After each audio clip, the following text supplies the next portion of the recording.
Hey folks, this video is a little longer than my usual ones, but I promise you, your hats will thank me, so hear me out. Every now and then you'll start your show to a bunch of people with blank faces, with their arms crossed, with an attitude like, I'll stop and watch you, but you better impress me fast.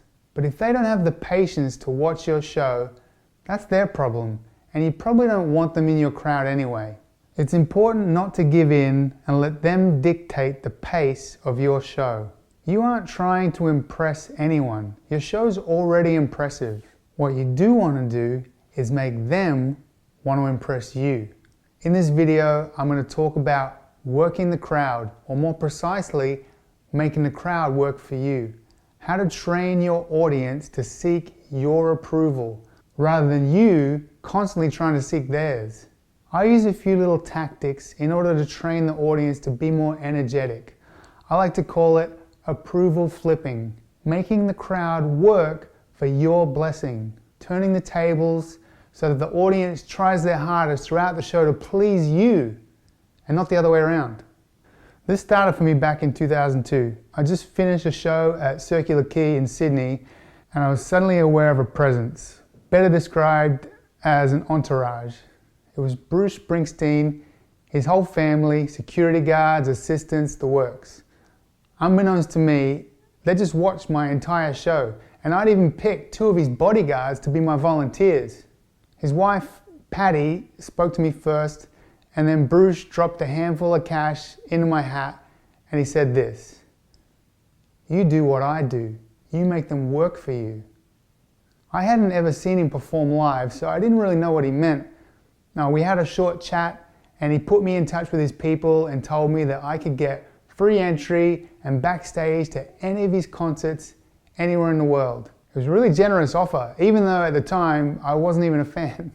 But later that year, I was in Boston and I heard that he was going to be playing at Fenway Park, baseball's Coliseum. So I made contact, and sure enough, I was hooked up with 6 passes to the show. I gathered up a few friends and away we went. There were good seats too, right up front. Bruce puts on an awesome performance. His stage presence is unmatched, and he never once tried to impress his audience. He just played his songs with 100% high energy and commitment. He connected with the crowd between songs, and he did things his way. Now, near the end of the set, I saw what he was talking about when he said, "You do what I do." A song had just ended, and the crowd was cheering. He had a spotlight on him, and he started shaking his head as if to say, "Nope, not loud enough." The crowd cheered louder, and he raised his hand to his ear and just kept shaking his head. "Nope, not loud enough." He kept this up for a good 60 seconds, and the crowd just kept getting louder and louder. And then when I thought that they couldn't get any louder, every single light in the stadium turned on. Now, Fenway Park is a baseball stadium filled with 40,000 people. The lights are just huge and bright. He could now see the audience as well as hear them. And now the crowd could see that he could see them, and they turned it up even more. And even then, he still kept shaking his head. Every person was on their feet. He was making the crowd try so hard for him to approve of their applause, and unbelievably, when he switched from shaking his head to nodding his head, the sound just became deafening.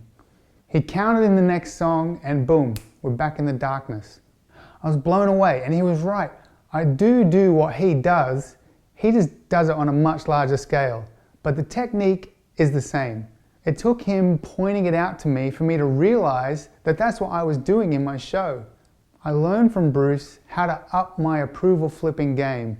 And over the years, I've perfected the tactics to turn my audience from skeptics into over-eager participants, almost bursting with energy. And you can do this using 3 tactics: positive reinforcement, fake disappointment, and pride.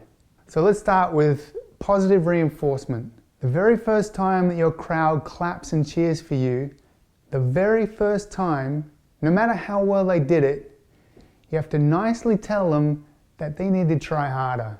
But you have to compliment them at the same time you're correcting them and say something like, Come on, you guys are an intelligent audience. You know how to make a round of applause sound good, right? Let's try that again.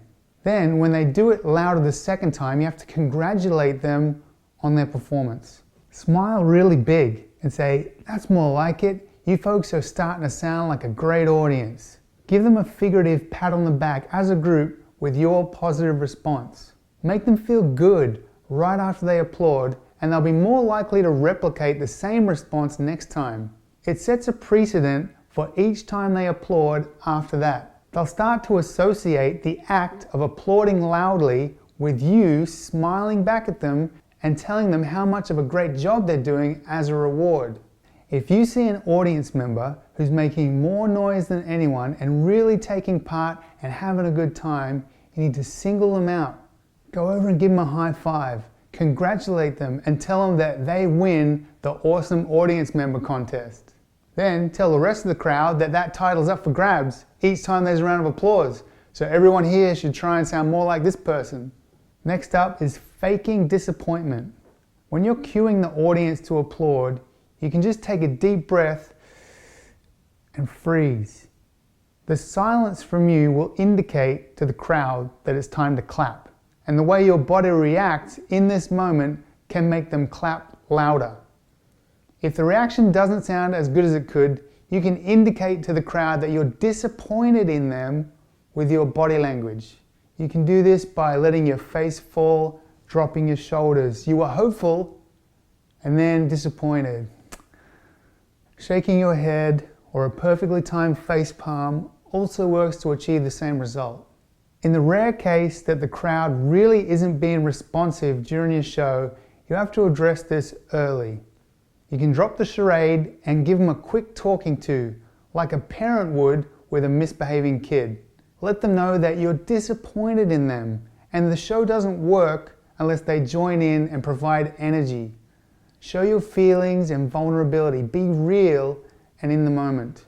You're the one putting your heart and soul out there. All they have to do is clap. The last tactic is pride. When the audience turns the corner and becomes super responsive, you can pause and tell them how proud you are of them for becoming such a great audience. And once again, giving them that figurative pat on the back that they're now craving from you. They want you to hear them. They want you to see them clapping and cheering. And when you acknowledge that they're doing it well, they feel even more energized to keep giving you more and more. You've now spent the whole show training your audience to want to please you. And if they want to please you throughout your show with applause and laughter, when it comes time to collect the hat, they'll want to please you with the tip.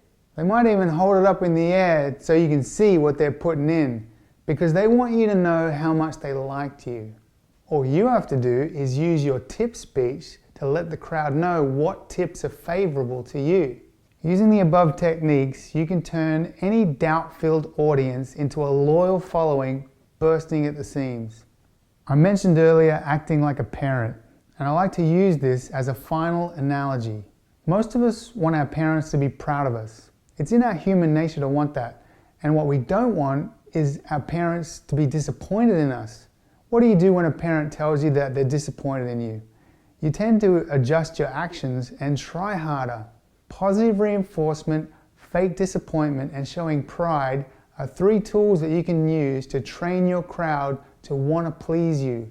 They'll want to make you proud and they won't want to disappoint you. So be the proud parent. Be their favorite teacher. Be their favorite leader. And be like Bruce. Just keep shaking your head and let them know they can always do better.